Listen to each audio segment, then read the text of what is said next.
Audio on demand from Vision Christian Media. The story.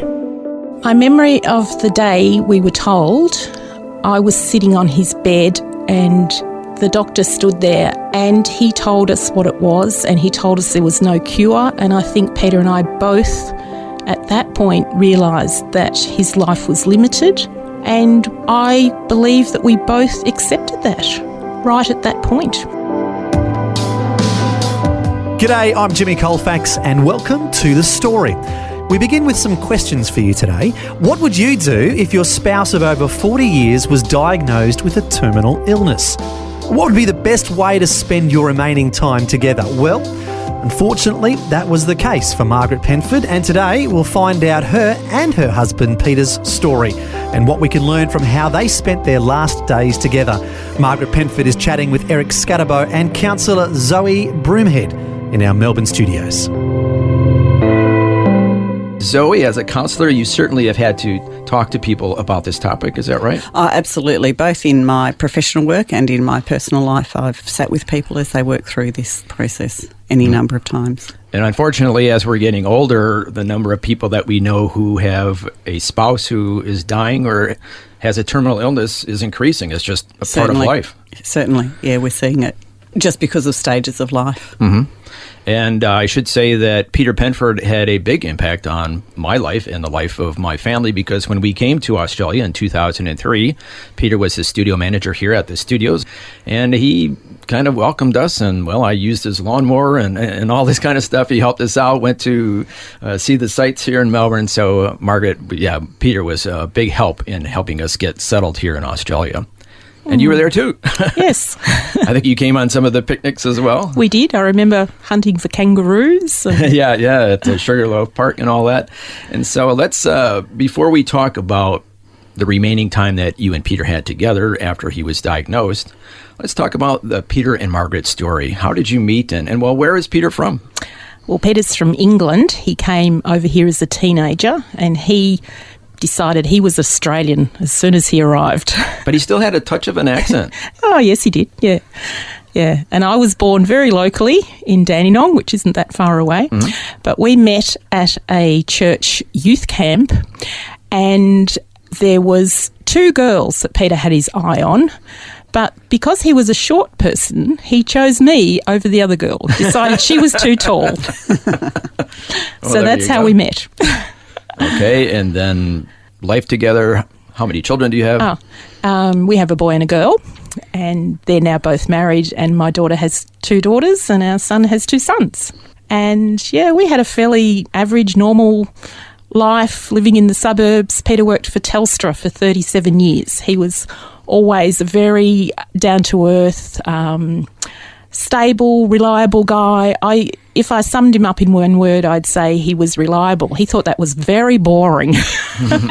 But I really valued the fact that I could rely on him. He was, faithful and trustworthy and all through life. But he got to the point in his late 50s where, I won't go into all the details, but he believed that God was calling him to leave Telstra and to come and work at Reach Beyond full-time, which was... In ministry, which was a position where we had to provide our own support. So that was quite challenging for him to leave his security. And faith. Because security was a big thing for him. He was that kind of guy. So he had about 12 years, I think it was, as the studio manager for Reach Beyond in Melbourne here. And meanwhile, you were working in Christian I was working bookstores? part-time. I actually worked for the Bible Society, managing a bookstore for them. Yeah. So both people of faith? Yes. Very much from our childhoods.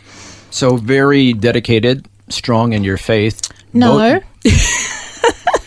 Okay, well, I think we had all I think we had all the usual ups and downs, and I've certainly had times in my life where I've felt, a little bit remote from the Lord and struggled through various times in my life. I had a lot of depression when my children were little, and again, Peter was that faithful, solid rock there with me all the way through. Well, I guess what I was trying to get at, both of you decided in different ways to serve the Lord through your occupation. Yes, Okay. yes. Certainly later in life, yes. So the picture of Peter that we're getting here is he's a very reliable person. He was kind of your rock in your relationship and in your family. Yes. But then he started to have some troubles. In early 2014, he started noticing once on a walk and once on a bike ride that he became very breathless. And he went to the doctor, and the doctor didn't take a lot of notice. And, you know, friends and everyone just was saying, well, you're getting older, mate, and didn't take it that seriously. But then he started to lose weight, and he went through lots and lots of tests and couldn't really find anything particularly wrong. And we had been planning a 3-month camping trip to Western Australia because camping and getting out in the bush is one of our great loves. Mm-hmm. So we decided to go ahead with that anyway. And it's in the middle of that trip that I had a very interesting experience one day. I'm not the kind of person who has visions or dramatic spiritual experiences, but one day I was reading a devotional book about grief, and I felt very clearly God was saying to me that Peter was going to die. Mm-hmm. But at the same time, I had a weird sense of peace because I felt God was saying, you will be all right. I will be with you. I will never leave you. You will be okay. And of course, I didn't tell Peter that. But you even wrote this down in your journal. I did. I wrote it down in my journal at the time. Now, do you think the fact that he was having some of these symptoms played a part in that? Or? Yes, I think it did. I think subconsciously we were both beginning to feel that there was something wrong. And he was about 68 at that time? Yes. Okay. Exactly. All right, so that kind of began the journey of realizing there was something not quite right health-wise with Peter. Yes. When we came home from that trip and he realised that he'd lost more weight, and he went back to the doctor, more tests, and then at about the Christmas time he started to notice other things, like he wasn't eating, he wasn't sleeping, he was actually having difficulty even walking any distance. He was working 3 days a week at that time. He was hoping to sort of transition into retirement. Mm-hmm. And he'd come home and say, I spent most of the day with my head on the desk. And so we started to realise there was something seriously wrong. More than just the aging process. Yes. There's something wrong here. Yes. And how long was it between this time and when he finally was diagnosed with his terminal illness? He became quite critically ill quickly, with fluid build-up around his heart and lungs. So he was put into hospital, and it took another 4 weeks to actually diagnose what the problem was. Which was? Which was amyloidosis, which is a fairly rare condition. It affects different people differently. It's a protein that damages different parts of the body, and with Peter it was his heart. And by the time he was diagnosed, it had done quite severe damage to his heart, and he was basically in heart failure. And how did the two of you react to hearing that he has a terminal illness? My memory of the day we were told, I was sitting on his bed and the doctor stood there, and the doctor almost sounded relieved because I think they were really, struggling with what the problem was. Mm-hmm. And he told us what it was, and he told us there was no cure. And I think Peter and I both at that point realised that his life was limited. Mm-hmm. And I believe that we both accepted that right at that point. Neither of us really struggled at any point with the fact that he was going to die. Really? And no. And neither of us really pursued healing.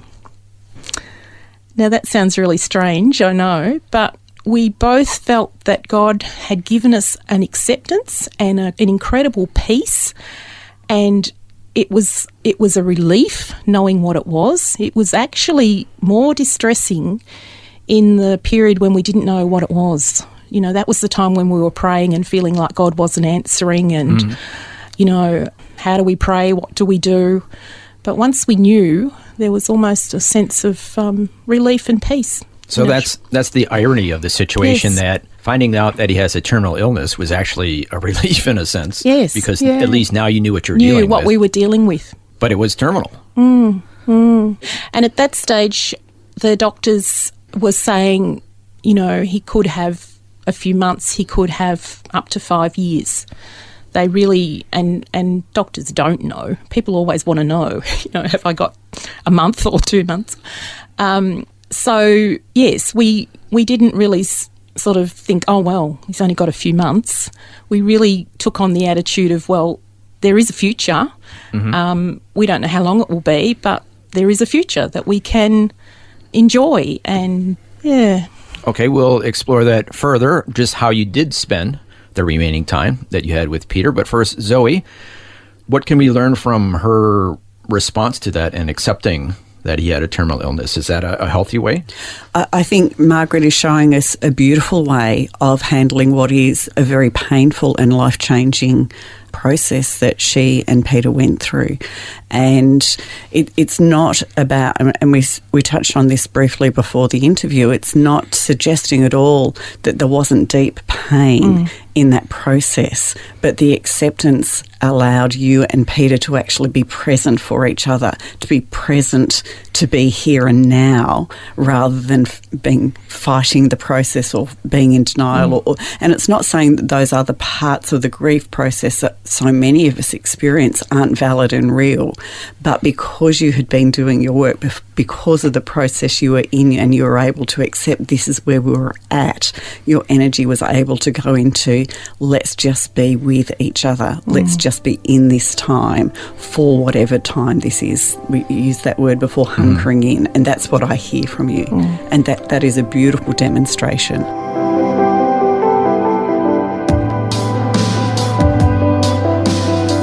You're listening to The Story. Today, Margaret Penford is sharing how she and her husband Peter spent their remaining time together after he was diagnosed with a terminal illness.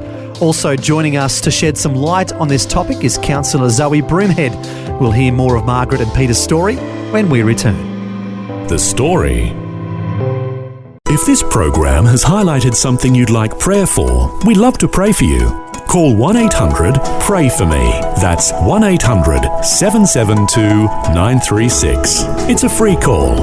Or text 0401 132 888.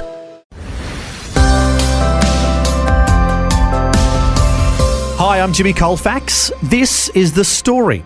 We're continuing with Margaret Penford chatting with Eric Scatterbo and counsellor Zoe Broomhead.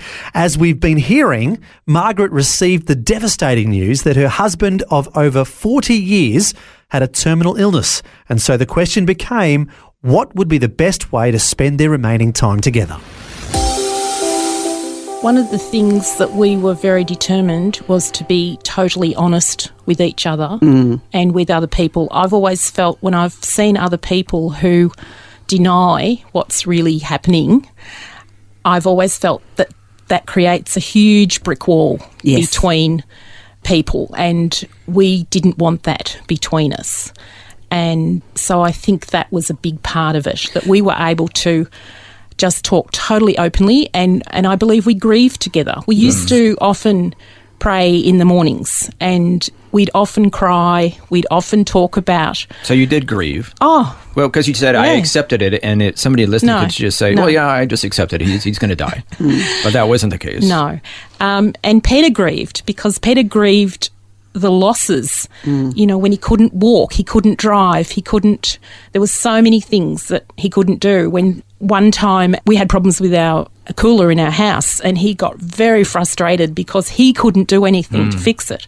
And we used to talk about what he was losing, and also, what I was losing. And one of my big griefs, and his too, was that we could no longer go camping together. And because you were looking forward to your retirement years and camping trips and exploring, and that was being taken away. Yes, he we didn't have any grand plans, but we'd certainly talked about the fact that he would slowly cut down the amount of time he was giving to Reach Beyond, and then we'd be able to go on more trips and, get out in the bush a bit more and things like that. And one of my big griefs was actually, we had a little camper van that was slide on his ute, and I can remember going into it one day to get something out of it and thinking, I'm never going to use this again. And that was a huge grief. You know, it was a conscious sense of grief. And yes, I think that I probably did a lot of my grieving while he was still alive because things we would do, and I would think there'll be a time when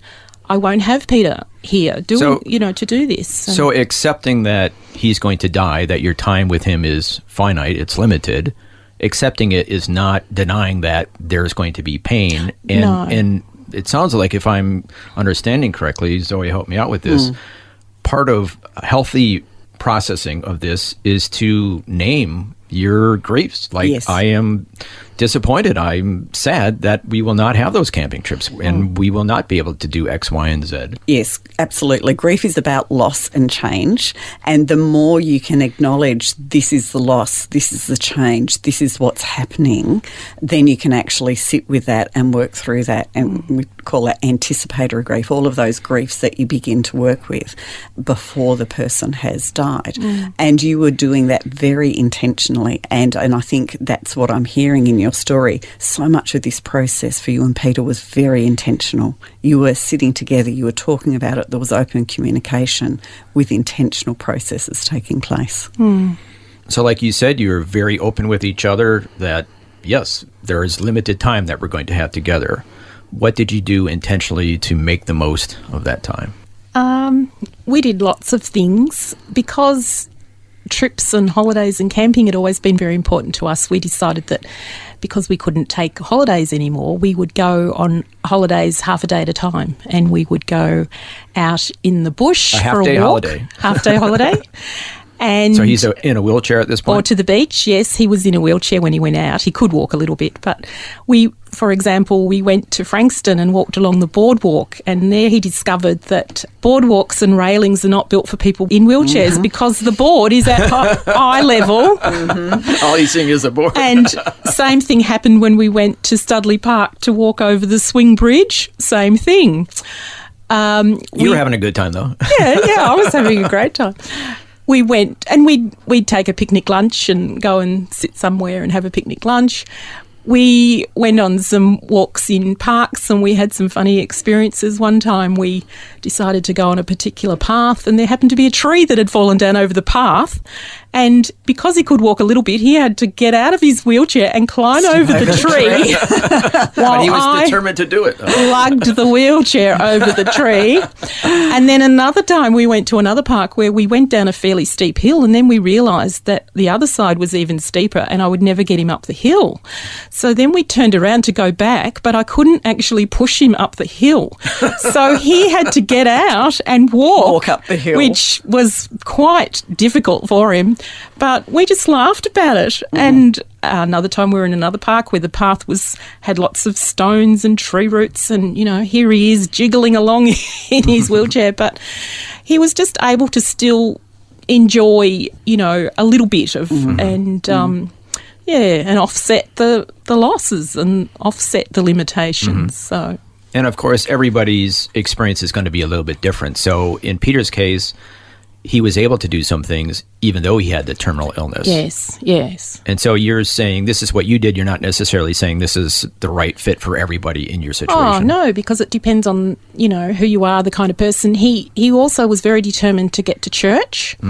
And so we would go late so that he didn't have to talk to people beforehand and get too tired. And then he would, talk to a few people afterwards. And then when I could see that it was starting to distress him, then we'd nick off home again. You became a finely tuned team. Yes. Yeah. But and just worked out working out what would work and, for us and what wouldn't. Yeah. That sounds like that was very helpful, that you were just completely honest with each other. Is that right? I think so. I think that was a big part of it. And accepting that, yes, unless the Lord decides to miraculously heal him, which you were quite open for that possibility. Yes. Yep. But if it doesn't happen, you were at peace with that as well. And he found, we both found that, things that people wrote to us were often helpful. Right at the very beginning, we had a verse on a calendar, Psalm 46:1, I think it is. God is my refuge and strength, a very present help in trouble. And that became his key verse. And when he was in hospital, I had it written up on the wall, and he really believed that God took him into a place of refuge. So that was very important to him. And we chose to look for the positives and look for the things that we could be grateful for. And because it would be so easy to not look at the positive. Yeah, oh, very. Woe is me. Very.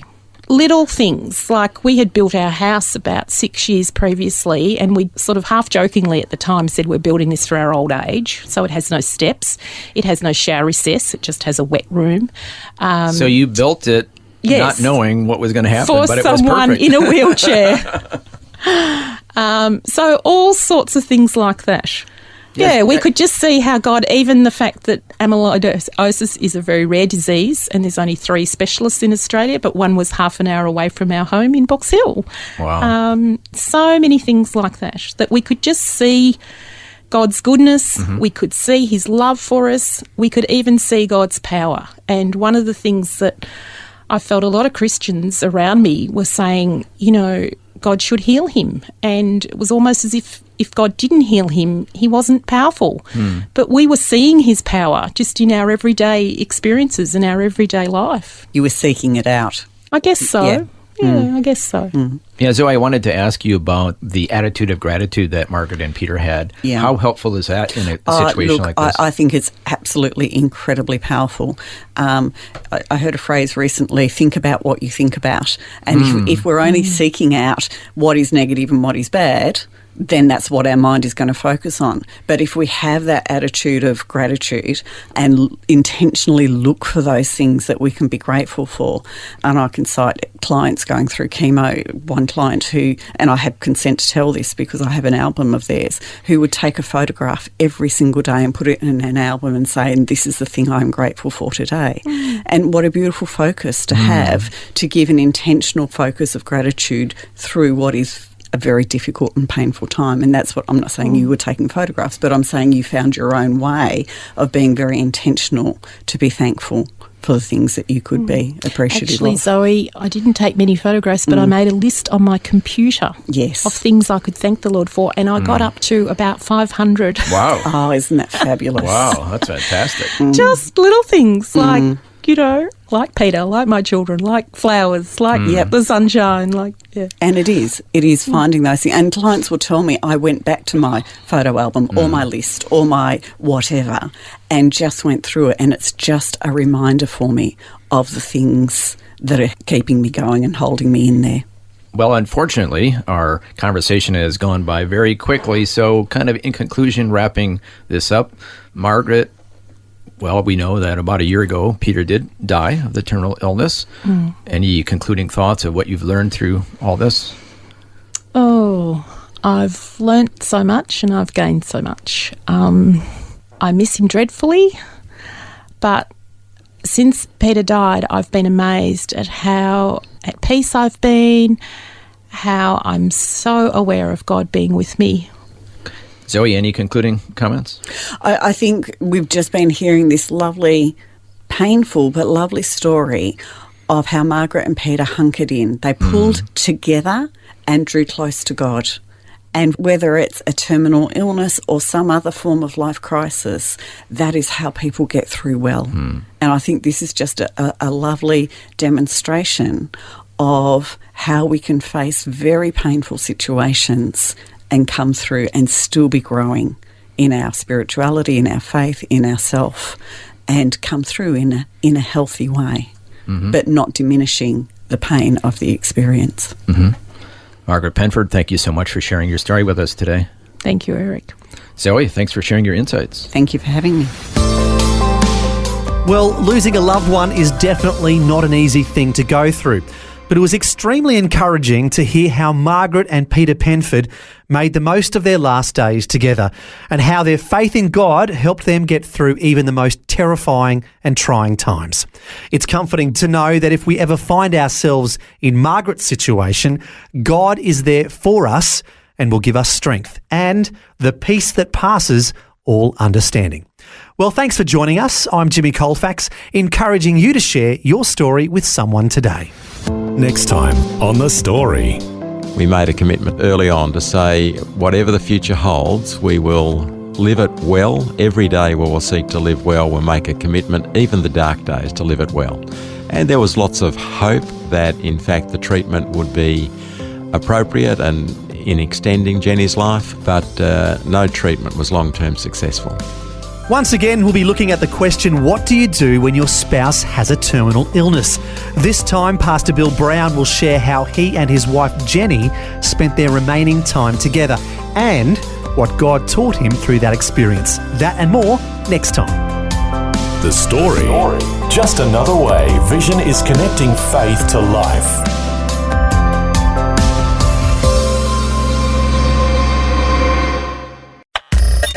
Thanks for taking time to listen to this audio on demand from Vision Christian Media.